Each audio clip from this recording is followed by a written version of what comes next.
Students welcome all in chemistry का class. मैं doctor Sirvi sir. आज का हमारा video MCQ question practice for term 1 JEE NEET solution chapter का डिस्कशन करेंगे। आइए स्टूडेंट स्टार्ट करते हैं। Question number 1, the number of moles of NaCl in 3 litre 3m solution. बहुत ही अच्छा क्वेश्चन।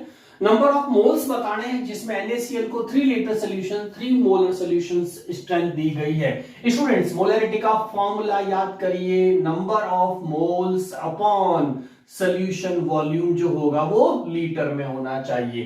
तो आपसे क्या पूछा, नंबर ऑफ मोल्स, ये कितना दे रखा है 3m और वॉल्यूम कितना है 3, तो इसको नंबर ऑफ मोल को आप यहां लाएंगे तो ये हो जाएगा molarity into volume. Molarity 3, volume 3 litre, तो आंसर हो जाएगा 9। इसलिए option A 1, option B 3, option C 9, option D 27। So the correct answer is C of 9, 9 moles हो जाएंगे।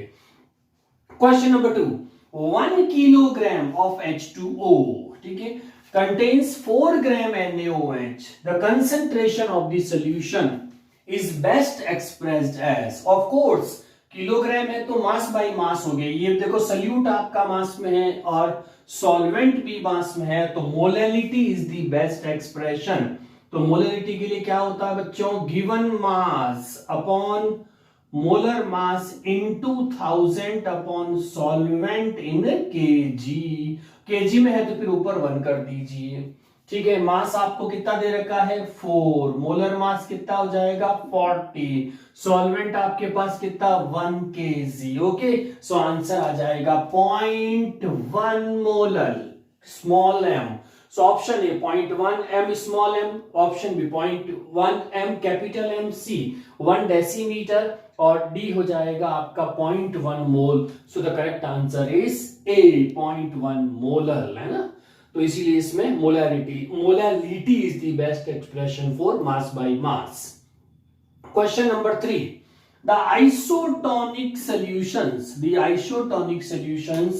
Are the solutions having same. तो आइसोटोनिक सॉल्यूशंस की क्या प्रॉपर्टी होनी चाहिए स्टूडेंट। टॉनिक जो वर्ड होता है वो ऑस्मोटिक प्रेशर्स के लिए होता है। A surface tension, B vapour pressure, C osmotic pressure, D viscosity. तो इसमें आपका आंसर राइट हो जाएगा। आइसोटोन्स मींस जब दो सॉल्यूशंस के मिनिमम ऑस्मोटिक प्रेशर अगर इक्वल होते हैं तो हम उसको आइसोटोनिक सॉल्यूशंस बोलते हैं। So the option C is correct. Next question, at high altitude the boiling point of H2O decreases. Student जैसे भी अपन हाई एल्टीट्यूड पे जाते हैं इस जगह पे तो आपका बॉइलिंग पॉइंट जो होगा वो डिक्रीज हो जाता है। इसका रीजन क्या है।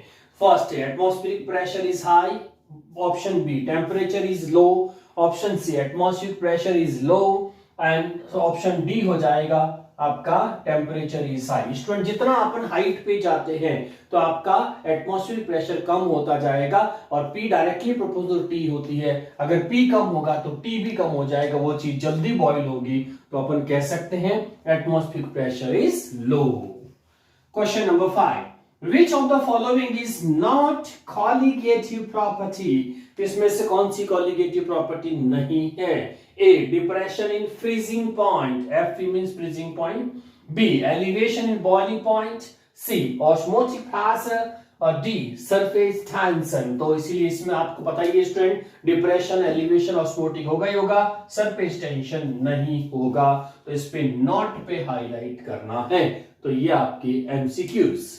Yes student, next question discuss करते हैं। क्वेश्चन नंबर 6, ऑस्मोटिक प्रेशर यानी कि पाई ऑफ 0.2 मोल, आपको मोलर सोल्यूशन बनाना है इसका, of urea at 27 degree Celsius, जिसमें R की वैल्यू है वो 0.082 लेना है आपको, और इसमें आपको ऑस्मोटिक प्रेशर। तो स्टूडेंट्स हमको यहाँ पे कंसंट्रेशन दे रखी है, तो ऑस्मोटिक प्रेशर का कंसंट्रेशन के रेस्पेक्ट में फॉर्मूला होता है पाई इक्वल्स टू CRT। तो C की वैल्यू आपकी कितनी हो जाएगी 0.2, R की वैल्यू आपकी 0.82 और इनटू में आप ये 273 इसके साथ करके इसको केल्विन में कर दीजिए, ये आपका 300 हो जाएगा। इनको मल्टीप्लाई करेंगे तो आपका जैसे ऑप्शन ए आ रहा 4.92, मल्टीप्लाई करके देखिए जल्दी से, option B 1 atmospheric option C, 0.2 atmospheric option D, 27 atmosphere. Student आपने मल्टीप्लाई कर दिया होगा,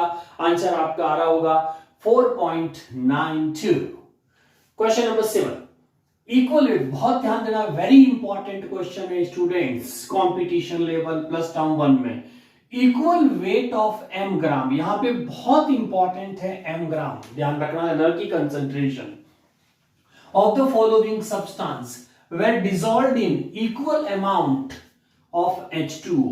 यहां ये चीज सब, अगर यहां कंसंट्रेशन होता तो बहुत कोई दिक्कत नहीं थी, बहुत इजी सा आपका हो जाता। Which of these will have highest boiling point।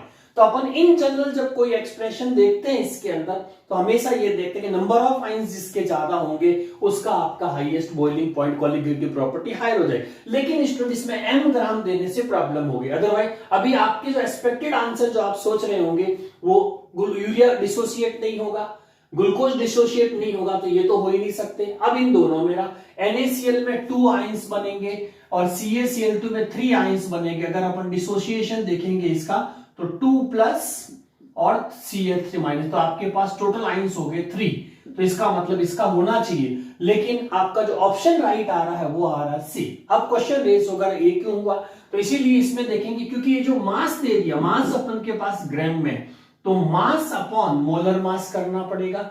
तो मास अपॉन मोलर मास में इसका आपका NaCl का 58.5 और नंबर ऑफ आइंस कितने हैं 2।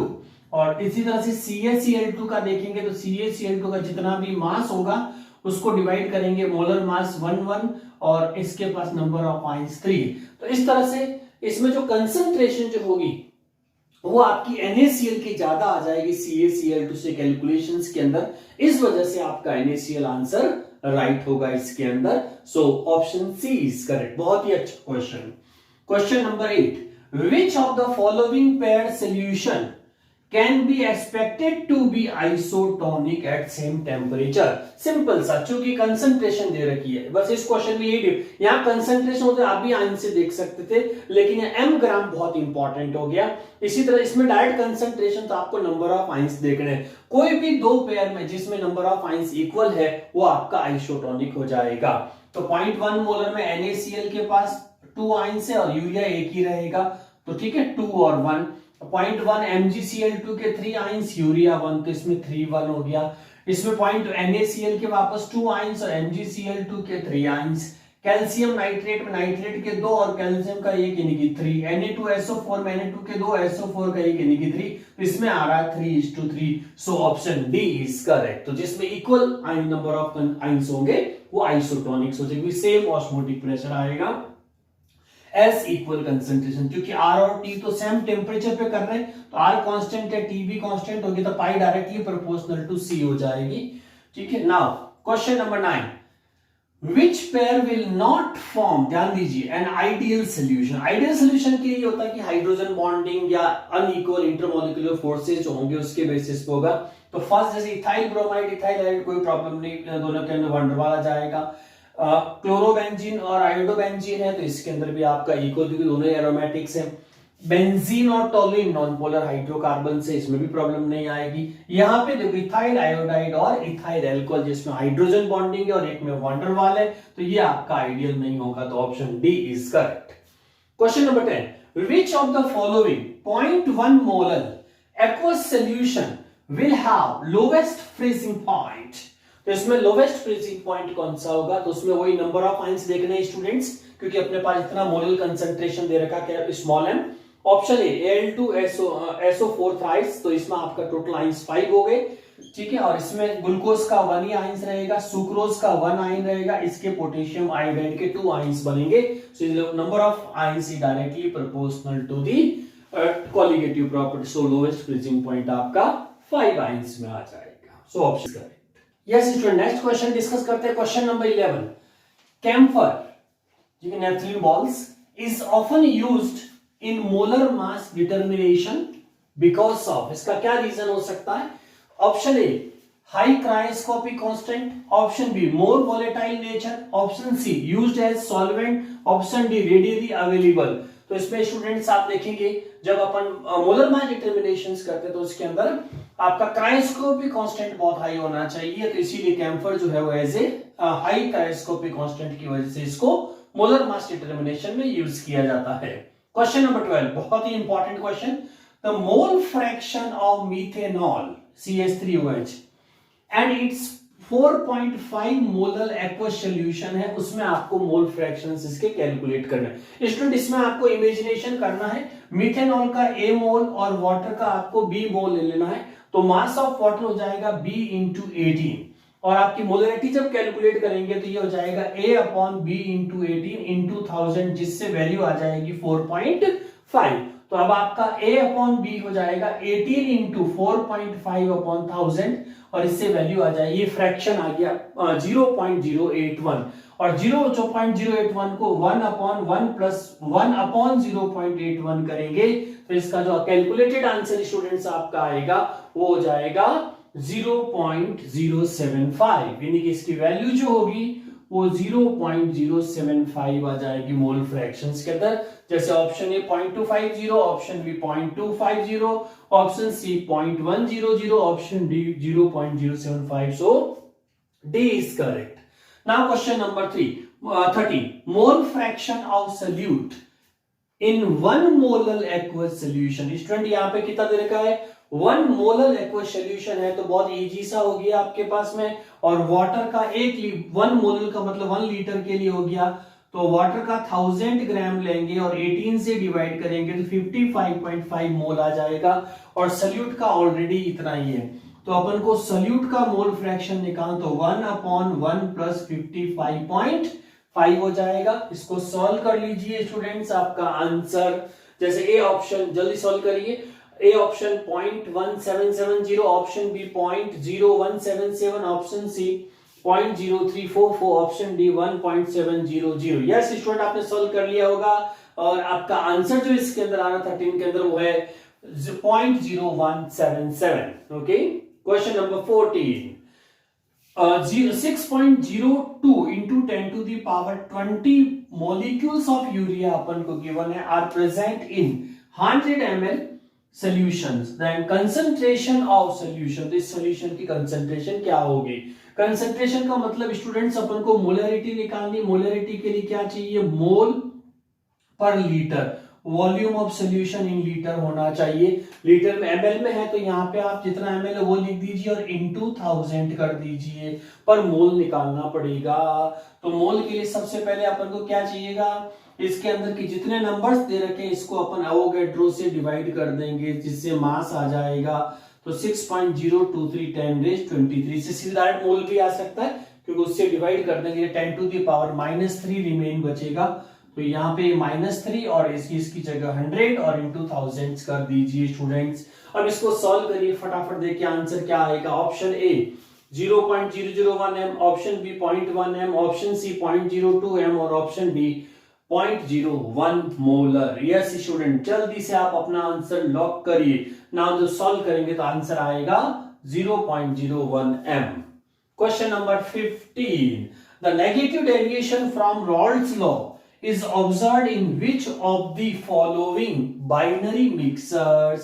आपको ऑप्शंस के अंदर स्टूडेंट्स बाइनरी मिक्सर्स दिए जा रहे हैं, इसमें से जो है वो कौन सा कॉम्बिनेशन जो है वो negative deviation. Student negative deviation का मतलब ये हुआ रॉल्स लॉ में ये आइडियल हो गया और उसमें आपका नेगेटिव डेविएशन का मतलब इस तरफ जाएगा, वॉलेटिलिटी कम हो जानी चाहिए, तो यहाँ पे मोल फ्रैक्शन कम आएंगे वेपर के अंदर, तो एग्जिटेड प्रेशर भी कम लगेगा, तो इसके लिए स्ट्रॉन्ग हाइड्रोजन बॉन्डिंग्स होगी तभी नेगेटिव डेविएशन आएगा।